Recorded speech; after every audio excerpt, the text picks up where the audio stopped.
అన్నయ్య అన్నయ్య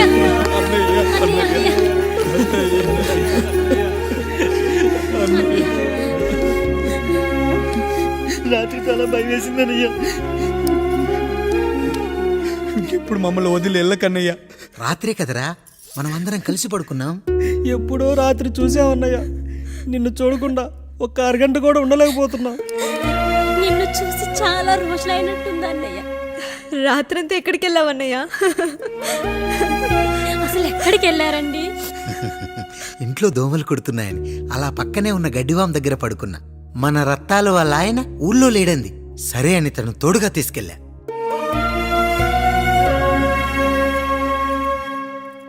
మీ సావుకటే మీ కుటుంబాన్ని నుంచి మిమ్మల్ని విడదీయాలయ్యా. అప్పటి వరకు మేము కళ్ళు తెరిస్తే మా కళ్ళ ముందు ఉండాలి, కళ్ళు మూస్తే మా కళ్ళలో ఉండాలయ్యా. నమస్కారం రాయుడు గారు.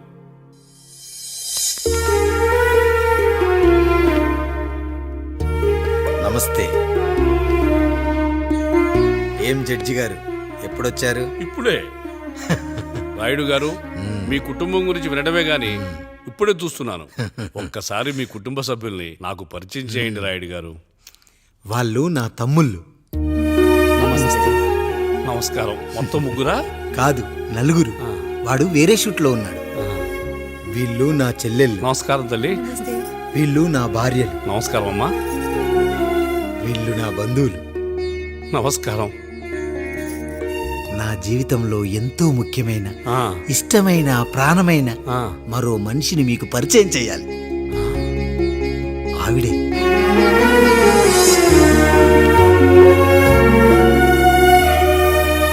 నమస్తే తల్లి. ఆవిడ మా పని మనిషి. ఆ? తను వాళ్ళ అమ్మాయి. నాకు కూతురు లాంటిదే. ఆహా.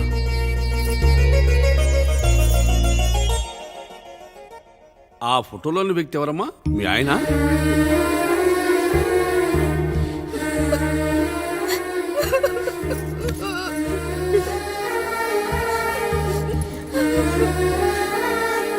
చనిపోయారా? అయ్యో లేదండి. ఎక్కడ పడితే అక్కడ, ఏది పడితే అది వాగుతున్నాడని పోలీసులు నగర బహిష్కరణ చేశారండి. మళ్ళా ఎప్పుడొస్తాడు? నెక్స్ట్ సీన్కి వచ్చేస్తాడండి. ఈ అనుబంధాలు, ఆప్యాయతలు చూసిన తర్వాత నాకు ఒక కోరిక కలుగుతుంది రాయుడు గారు. మీరు కాదనరనే ధైర్యంతో అడుగుతున్నాను. అడగండి. నాకు ఒక్కతే కూతురు. ఆమెను మీ కుటుంబంలో సభ్యురాలుగా చేసుకుంటారని. తప్పకుండా. నా భార్యలకు అభ్యంతరం లేకపోతే తనను నేను పెళ్లి చేసుకుంటా.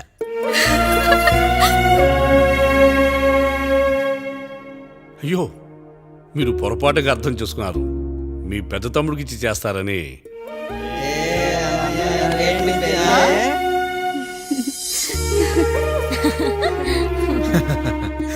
తప్పకుండా తప్పకుండా ఒక మంచి రోజు చూసుకొని మీ ఇంటికి అమ్మాయిని చూసుకోవడానికి వస్తాం. ధన్యుణ్ణి రాయుడు గారు, ధన్యుణ్ణి. రండి రండి రాయుడు గారు.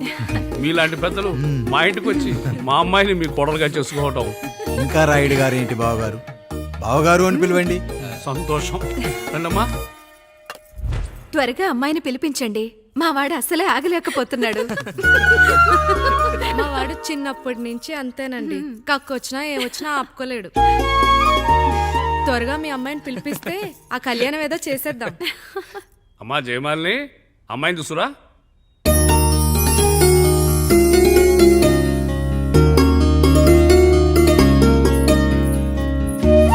కూర్చోమ్మా. నువ్వు కూడా అబ్బాయిని చూడమ్మా.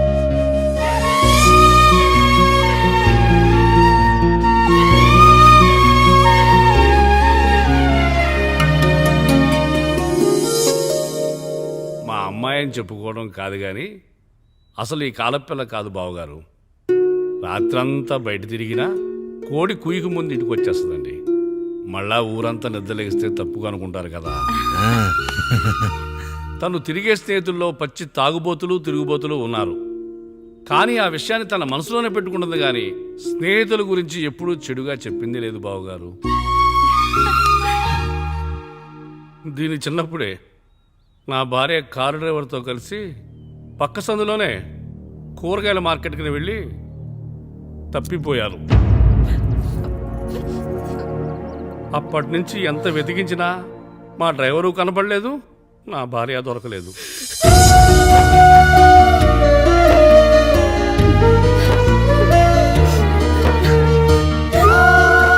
అమ్మ నాకు చాలా ప్రేమ పంచింది నాన్న, అది ఊరంతా పంచుతానంటుంది నా బిడ్డ. నేను కాదనలేదు. అలాంటి నా కూతురు ఇవాళ మీ కోడలవటం నిజంగా నా అదృష్టం బావగారు. ఈ రోజు నుంచి మీ అమ్మాయి మా ఇంటి బిడ్డ. అమ్మాయి నచ్చిందా బాబు? నచ్చిందా?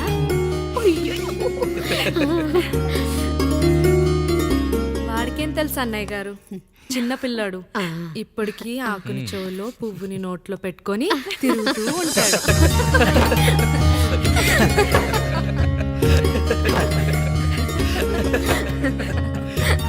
ఇకంత శుభం అన్నమాట. ఇక తాంబూలవి మార్చుకుందాం. ఒక నిమిషం ఆఖరి నేను చెప్పేది నువ్వే. ఒకసారి నా మాట విను. నేను చెప్పేది నేను ఒక్క క్షణం కూడా ఉండను. ప్లీజ్. అమ్మా శారదా, పెద్దవాళ్ళు వచ్చారమ్మా, మనల్ని చూస్తున్నారు. అమ్మాయికి పెళ్లి చూపులమ్మా. ఈ టైంలో నువ్వు ఇలా అలర్ట్ చేస్తే దాని జీవితం నాశనం అవుతుంది తల్లి. లోపలికి వెళ్ళు, తర్వాత మాట్లాడదాం. ఇక్కడ మీ కోడలు కాపురం కాలిపోతుంటే మీరు ఆ మంటల్లో మీ కూతురు పెళ్లికి కాఫీలు పెట్టిస్తున్నారా? ఈ ఇంట్లో నేను ఇంకొక క్షణం కూడా ఉండను. ఒక్క నిమిషం తల్లి, అసలు ఏం జరిగిందో నాకు చెప్పమ్మా. ఈయన మంచోడని 6 నెలల క్రితం నాకు పెళ్లి చేశారు. మొదట్లో బాగానే ఉన్నాడు, ఆ తర్వాత ఒక రోజు మందు కొట్టాడు. పోనీ తాగింది దిగాక మంచోడుగా ఉంటాడు అనుకుంటే ఈ మధ్య చెడు తిరుగుళ్ళు తిరుగుతున్నాడు. ఊరవతల చిన్నిళ్ళు కూడా పెట్టేశాడు. మీరే చెప్పండి రాయుడు గారు, ఈ ఇంట్లో నేను ఉండాలా, వెళ్ళిపోవాలా, ఈయన్ని వదిలేయాలా, అక్కర్లేదా? ఎస్, వదిలేయాలమ్మా. వదిలేయాల్సింది నీ భర్తను కాదు, అతనిలోని లోపాలు. ఆశ్చర్యపోతున్నావు కదూ? ఒక మగాడి బాధ సాటి మగాడిగా నేను చెప్తానమ్మా. ఆడదాని ప్రేమ వెలిగించిన అగరొత్తి లాంటిది. ఒకడు వెలిగించగానే కొన్ని గంటల్లో బూడిదైపోతుంది. కానీ మగాడి ప్రేమ దీపం లాంటిది. తను కాలుతూ కూడా నలుగురిని వెలిగించుకుంటాడు. ఆ వెలుగులో ఆనందాన్ని వెతుక్కుంటాడు. చూడమ్మా శారద, నువ్వు కాకిలోని నలుపును చూస్తున్నావు, నేను దాని రెట్టలో తెలుపును చూస్తున్నాను. మొగడు మందు కొట్టొస్తే నిన్ను కొట్టలేదని సంతోషపడాలి గాని బాధపడకూడదమ్మా. ఇక చిన్నిల్లు సంగతి అంటావా? రుచిగా ఉందని లొట్టలేసుకుంటూ సగం తిన్న బిర్యానీలో కుక్క మూతి పెట్టిందని తెలిసాక దాన్ని పారేసుకుని ఆకలిని చంపుకోవడం కంటే నాకింది మనింటి కుక్కే కదా అని దాని మూతిపళ్ళు రాలగొట్టి ఇంట్లో కట్టేయాలి. నీ భర్త కూడా అలాంటి కుక్కలాంటి వాడేనమ్మా.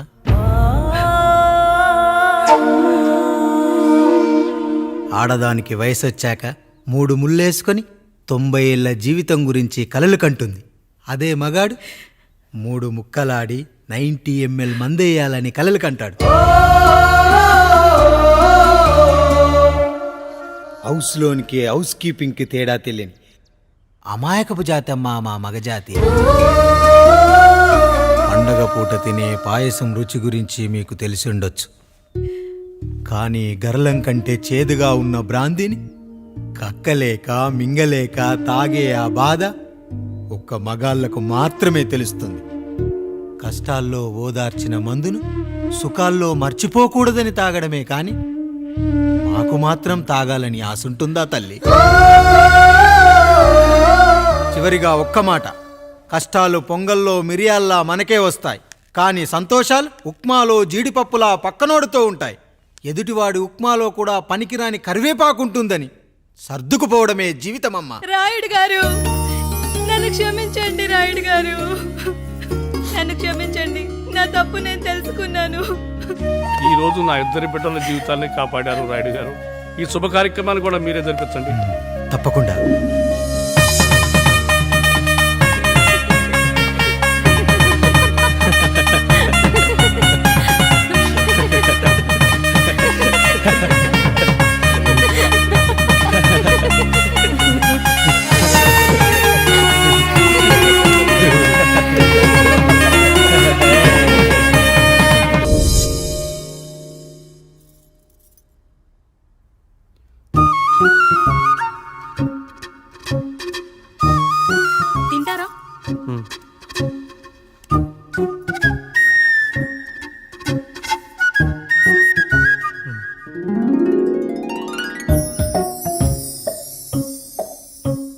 టైమా? అవును, మీకెలా తెలిసిపోయిందండి? అంటే మా బామ్మ చెప్పింది. శోభనం గదిలో అనుభవం మగాడైతే మామిడి పండు పిసుక్కొని తింటాడు, అదే లేనివాడైతే మీలా ఇలా అరటిపండు ఓపిగ్గా ఒలుచుకొని తింటాడు అని.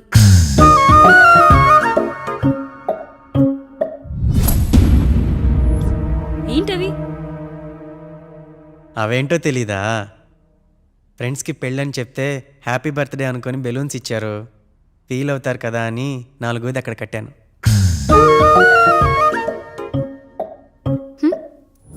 ఈ అన్నయ్య వచ్చాడు. పిల్లల గదిలోకి వెళ్ళారా? వెళ్ళారండి. మీరెంత ఏంటి ఇంత రాత్రైనా ఇంకా పడుకోలేదా? మీరు లేనిది ఎప్పుడైనా పడుకున్నామా అన్నయ్య? అందరం కలిసే కదా పడుకునేది మావయ్య. సరే సరే, అందరం పెద్దోడి గదిలో పడుకుందాం. ఈ రోజు వాడి శోభనం కదా, అసలే కొత్త.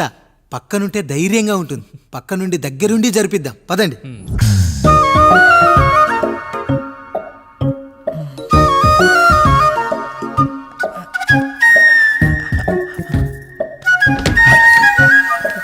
కానివ్వండి రా, కానివ్వండి.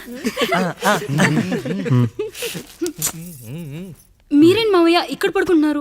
అదేంటమ్మా పెద్దోడా, చెప్పలేదా? మేమంతా కలిసే పడుకుంటామమ్మా. నువ్వు మాతో పాటే. అవును భార్గవి. మీరు ఊరుకోండి. మీరు ఇక్కడ పడుకోవడం నాకు ఇష్టం లేదు మావయ్య.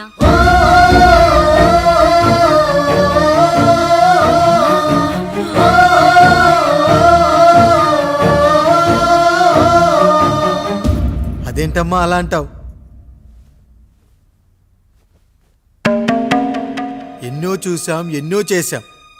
దుక్కి దున్ని కోత కోయకుండానే ఈ విత్తనాలన్నీ మొలకొచ్చాయంటావా తల్లి? అవన్నీ నాకు తెలియదు మావయ్య. మర్యాదగా బయటికి వెళ్ళండి.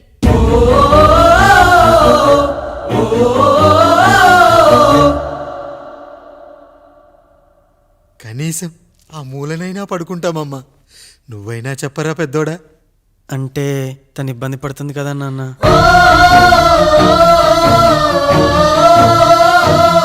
నువ్వు కూడా ఏంట్రా? పిల్లలేదో ఆశపడుతున్నారమ్మా. ఒక్కసారి ఆలోచించమ్మా. మావయ్య మీరు బయటికి వెళ్తే మేము తలుపులేస్తాం.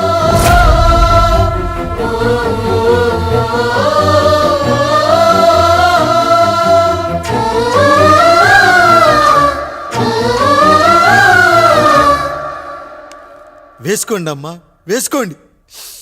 తలుపులు వేసుకోండి.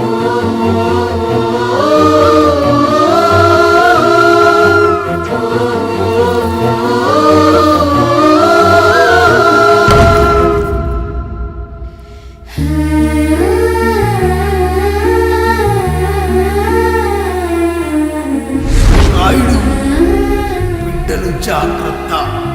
ఈ రోజు నుంచి వీళ్ళంతా నీ తమ్ముళ్ళు చెల్లెళ్ళు కాదు, నీ బిడ్డలు.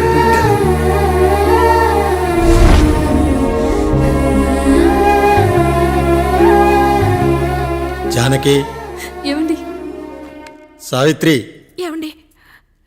లక్ష్మి, ఏమండి? మన గదిలోకి పదండి. ఇక నుంచి ఎవరి పిల్లలతో వాళ్ళ గదిలోనే పడుకోవాలి. ఇది ఈ రోజు నుంచి ఈ వంశానికి రాస్తున్న కొత్త శాసనం. అయ్యా అలా అరకండి అయ్యా. మీరు లేకుండా మేము ఎప్పుడైనా విడిగా పడుకున్నాం. అంతా కలిసే కదయ్యా పంచుకున్నాం. వెళ్ళరా వెళ్ళు. నీకు భార్య ఉంది, నీకు పడగది ఉంది. వేసుకోండి రా, మీరు వేసుకోండి. తలుపులు వేసుకోండి. మీరు కూడా ఏంటండి పిల్లలేదు? నర్మయ్, చిన్న పిల్లల వాళ్ళని ఉయ్యాల్లో ఆడించేటప్పుడు పక్కనే ఈ నాన్న కావాలి. బడికెళ్ళేటప్పుడు పక్కనే ఈ నాన్న కావాలి. గుడికెళ్ళేటప్పుడు కూడా పక్కనే ఈ నాన్న కావాలి. కానీ శోభనం గదిలో మాత్రం పక్కనే ఉంటానంటే బరువయ్యాను జానకి, బరువయ్యాను.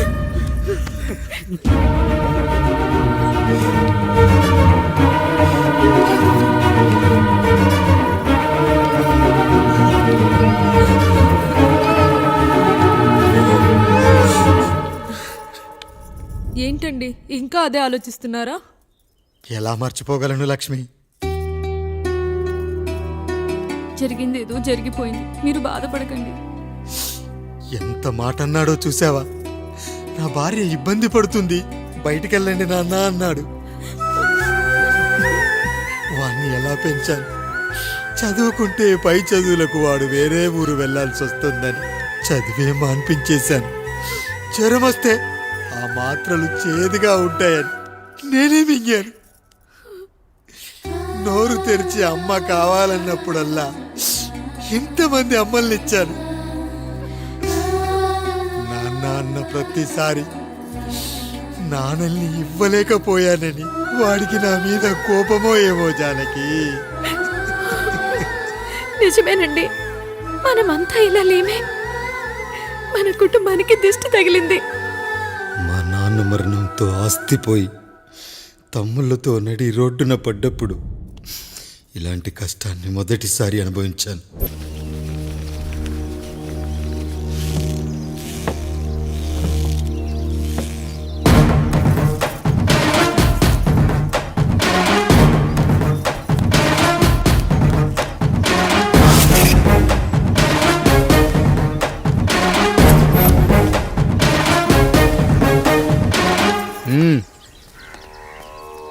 నమస్కారం అయ్యా.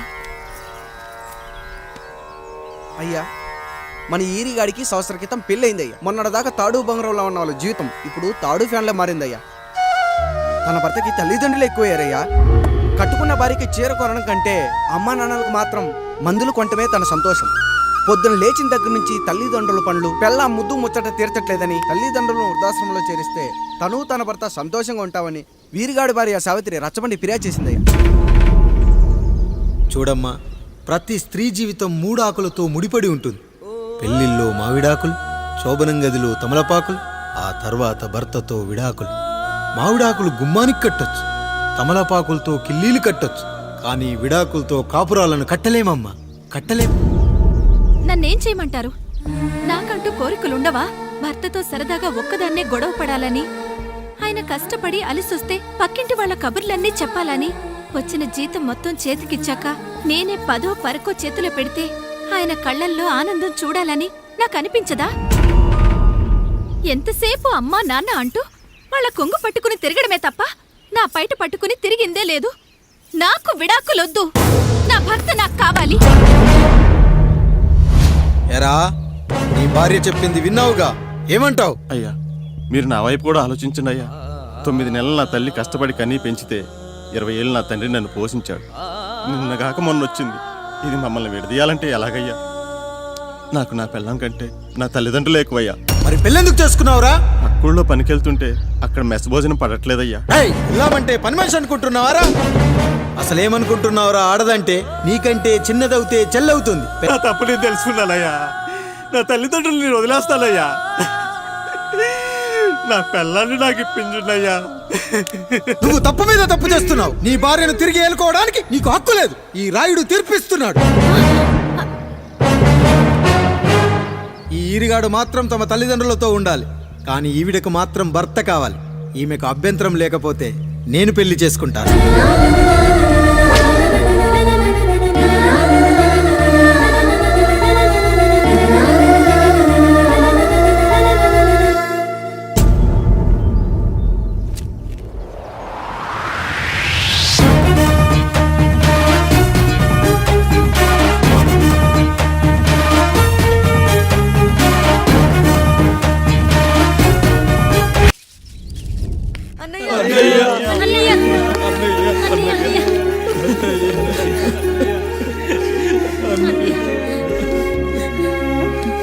రాత్రి చాలా భయం వేసిందనయ్యా. ఇప్పుడు మమ్మల్ని వదిలి వెళ్ళకన్నయ్యా. రాత్రే కదరా మనం అందరం కలిసి పడుకున్నాం. ఎప్పుడో రాత్రి చూసామన్నయ్యా. నిన్ను చూడకుండా ఒక్క అరగంట కూడా ఉండలేకపోతున్నా. నిన్ను చూసి చాలా రోజులైనట్టుంది అన్నయ్య. రాత్రంతా ఎక్కడికి వెళ్ళావన్నయ్యా? అసలు ఎక్కడికి వెళ్ళారండి? ఇంట్లో దోమలు కుడుతున్నాయని అలా పక్కనే ఉన్న గడ్డివాం దగ్గర పడుకున్నా. మన రత్తాలు వాళ్ళ ఆయన ఊళ్ళో లేడంది. సరే అని తను తోడుగా తీసుకెళ్ళా.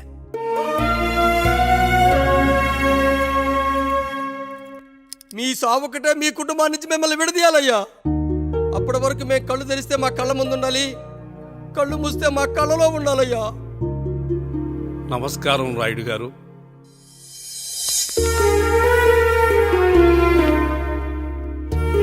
నమస్తే.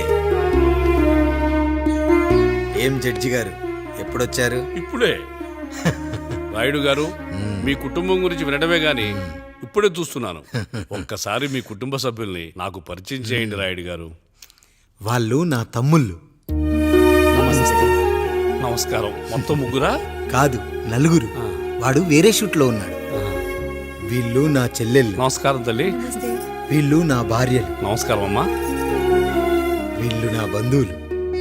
నమస్కారం.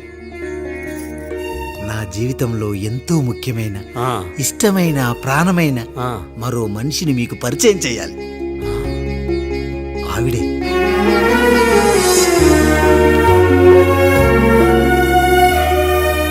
నమస్తే తల్లి. ఆవిడ మా పని మనిషి. తను వాళ్ళ అమ్మాయి. నాకు కూతురు లాంటిదే.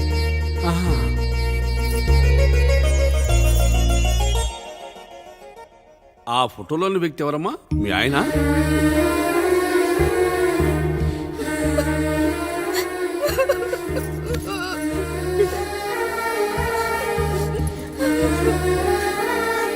చనిపోయారా? అయ్యో లేదండి, ఎక్కడ పడితే అక్కడ ఏది పడితే అది వాగుతున్నాడని పోలీసులు నగర బహిష్కరణ చేశారండి. మళ్ళా ఎప్పుడొస్తాడు? నెక్స్ట్ సీన్కి వచ్చేస్తాడండి. ఈ అనుబంధాలు, ఆప్యాయతలు చూసిన తర్వాత నాకు ఒక కోరిక కలుగుతుంది రాయుడు గారు. మీరు కాదనరనే ధైర్యంతో అడుగుతున్నాను. అడగండి. నాకు ఒక్కతే కూతురు. ఆమెను మీ కుటుంబంలో సభ్యురాలుగా చేసుకుంటారని. తప్పకుండా. నా భార్యలకు అభ్యంతరం లేకపోతే తనను నేను పెళ్లి చేసుకుంటా.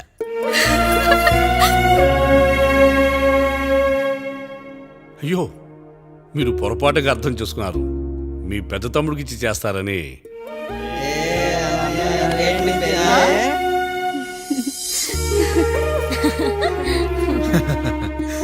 తప్పకుండా తప్పకుండా ఒక మంచి రోజు చూసుకొని మీ ఇంటికి అమ్మాయిని చూసుకోవడానికి వస్తాం. ధన్యుణ్ణి రాయుడు గారు, ధన్యుణ్ణి.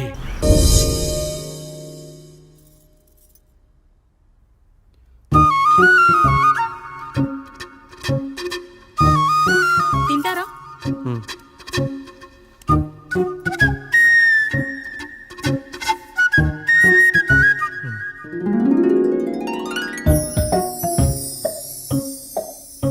ఫస్ట్ టైమా? అవును. మీకెలా తెలిసిపోయిందండి? అంటే మా బామ్మ చెప్పింది. శోభనం గదిలో అనుభవం మగాడైతే మామిడిపండు పిసుక్కొని తింటాడు, అదే లేనివాడైతే మీలా ఇలా అరటిపండు ఓపిగ్గా ఒలుచుకొని తింటాడు అని.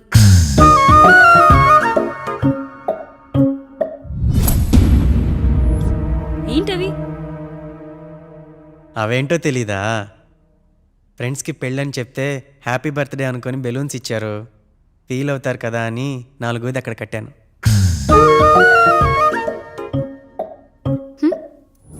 ఈ అన్నీ వచ్చాడు.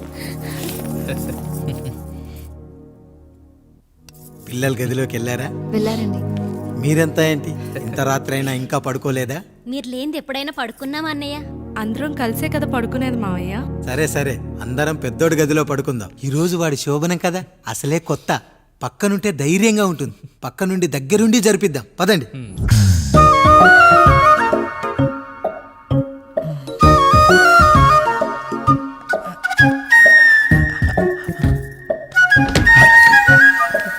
కానివ్వండి రా, కానివ్వండి. మీరేం మావయ్య ఇక్కడ పడుకుంటున్నారు? అదేంటమ్మా పెద్దోడా, చెప్పలేదా? మేమంతా కలిసే పడుకుంటామమ్మా. నువ్వు మాతో పాటే. అవును భార్గవి. మీరు ఊరుకోండి. మీరు ఇక్కడ పడుకోవడం నాకు ఇష్టం లేదు మావయ్య.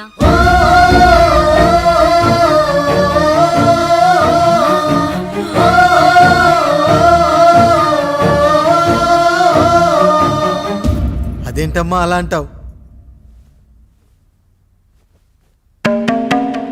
ఎన్నో చూసాం, ఎన్నో చేశాం. దుక్కి దున్ని కోత కోయకుండానే ఈ విత్తనాలన్నీ మొలకొచ్చాయంటావా తల్లి? అవన్నీ నాకు తెలియదు మావయ్య. మర్యాదగా బయటికి వెళ్ళండి.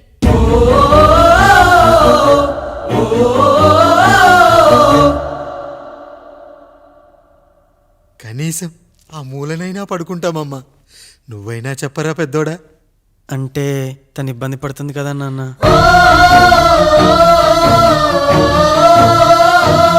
నువ్వు కూడా ఏంట్రా? పిల్లలేదో ఆశపడుతున్నారమ్మా, ఒక్కసారి ఆలోచించమ్మా. మామయ్య మీరు బయటికి వెళ్తే మేము తలుపులేస్తాం.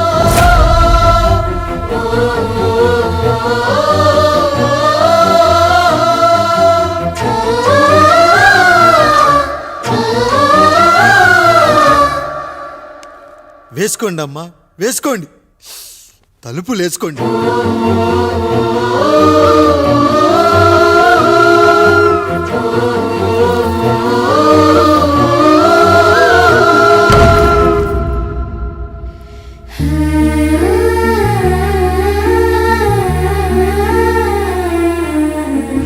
నాయుడు బిడ్డలు జాగ్రత్త.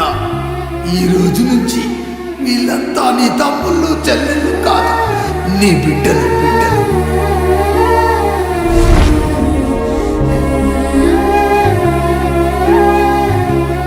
జానకి, ఏమండి సావిత్రి, ఏమండి లక్ష్మి, ఏమండి మన గదిలోకి పదండి. ఇక నుంచి ఎవరి పిల్లలతో వాళ్ళ గదిలోనే పడుకోవాలి. ఇది ఈ రోజు నుంచి ఈ వంశానికి రాస్తున్న కొత్త శాసనం. అయ్యా అలా అరకండి అయ్యా, మీరు లేకుండా మేము ఎప్పుడైనా విడిగా పడుకున్నాము. అంతా కలిసే కదయ్యా పంచుకున్నాం. వెళ్ళరా వెళ్ళు, నీకు భార్య ఉంది, నీకు పడగది ఉంది. వేసుకోండిరా, మీరు వేసుకోండి, తలుపులు వేసుకోండి.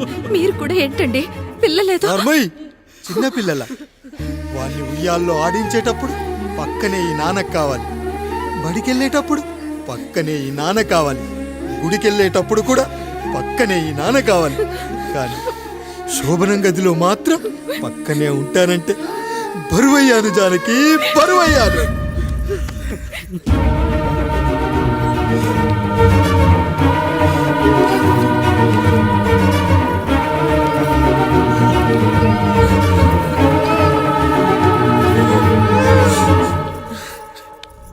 ఏంటండి ఇంకా అదే ఆలోచిస్తున్నారా?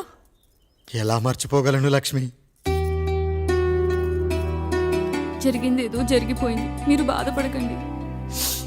ఎంత మాట అన్నాడో చూసావా? నా భార్య ఇబ్బంది పడుతుంది, బయటికెళ్ళండి నాన్న అన్నాడు. వాణ్ణి ఎలా పెంచాను? చదువుకుంటే పై చదువులకు వాడు వేరే ఊరు వెళ్లాల్సి వస్తుందని చదివే మాన్పించేశాను.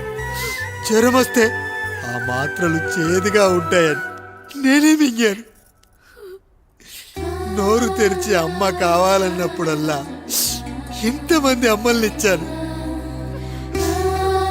నాన్న అన్న ప్రతిసారి నాన్నల్ని ఇవ్వలేకపోయానని వాడికి నా మీద కోపమో ఏమో జానకి. నిజమేనండి, మనమంతా ఇలా లేమే. మన కుటుంబానికి దిష్టి తగిలింది. మా నాన్న మరణంతో ఆస్తిపోయి తమ్ముళ్ళతో నడి రోడ్డున పడ్డప్పుడు ఇలాంటి కష్టాన్ని మొదటిసారి అనుభవించాను.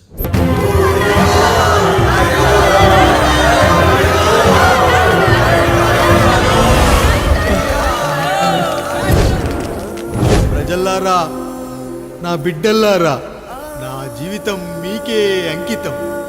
మళ్ళీ జన్మంటూ ఉంటే మీకోసం తిరిగి వస్తాను.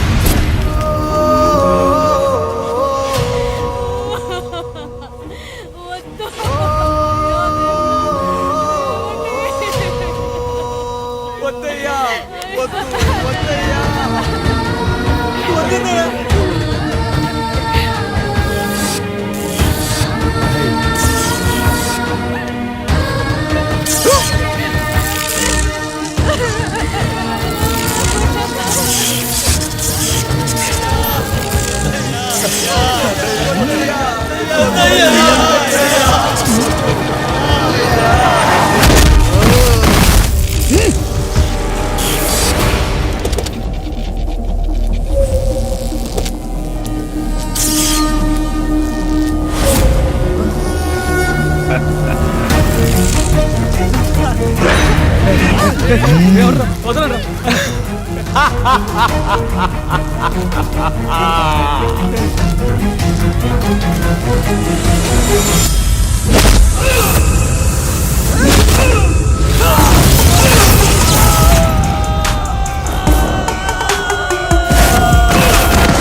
వేసాడు వేసేట్రా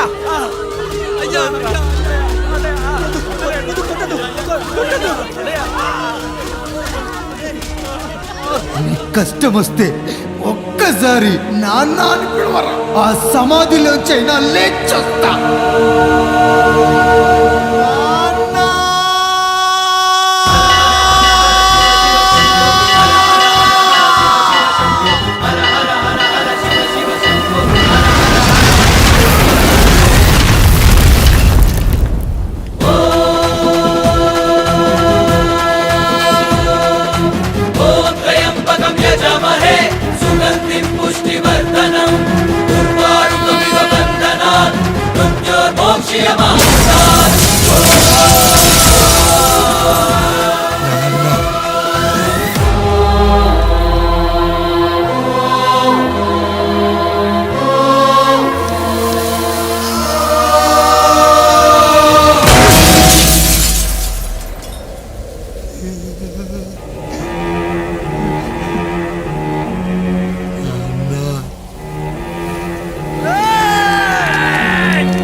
లేచి నిలబడండి, కొట్టండి, గట్టిగా కొట్టండి, కసితీరా కొట్టండి. ఈ చిత్రంలోని నటులను, సాంకేతిక నిపుణులను ఎక్కడ పడితే అక్కడ కొట్టండి. కనిపించిన ప్రతి చోట కొట్టండి చప్పట్లతో. విడివిడిగా ఉన్న వ్యక్తుల మధ్య బంధాన్ని నిలిపేది కుటుంబం. విడిపోయిన కొబ్బరి ఆకులను కలిపి ఉంచేది కొబ్బరి మట్ట. కుటుంబం కోసం నిలబడ్డ ఎందరో అన్నయ్యలకు మా ఈ చిత్రం అంకితం.